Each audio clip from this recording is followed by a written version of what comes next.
கிழங்கு நல்லா ஃப்ரெஷ்ஷாக வந்திருந்துச்சு. அதில் தான் ஒரு கிழங்கு வாங்கிட்டு வந்திருந்தேன். ஸ்வீட் தோசையும் கார தோசையும் செய்யலான்னு சொல்லிட்டு அதுக்கு 2 கப் இட்லி ரைஸ் ஊற வச்சுக்கோங்க. ஒரு 2 to 3 hours ஊறுனா போதும். அதை கிரைண்டரில் போட்டு மரவள்ளி கிழங்கு கட் பண்ணிவிட்டு இது மாதிரி துருவி வச்சுக்கோங்க. அதையும் நல்லா கிரைண்டரில் இது கூட சேர்த்து அரைச்சிக்கோங்க. தண்ணி ரொம்ப ஊற்றிடக்கூடாது.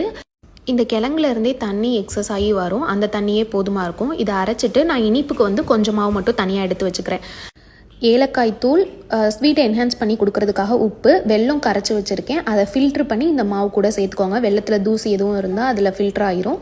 இதை நல்லா மிக்ஸ் பண்ணி இப்போ ஒரு தோசை தவா எடுத்து ஹீட் ஆனதும் ஒரு 3 கரண்டி மாவு ஊற்றி நல்லா தோசை மாதிரி சுட்டு எடுத்திங்கன்னா சூப்பராக ரெடி ஆயிரும். முக்கியமாக இதுக்கு நல்லெண்ணெய் யூஸ் பண்ணக்கூடாது. கடலெண்ணெய் ஒரு சன்ஃப்ளவர் ஆயில் தான் ஊற்றணும்.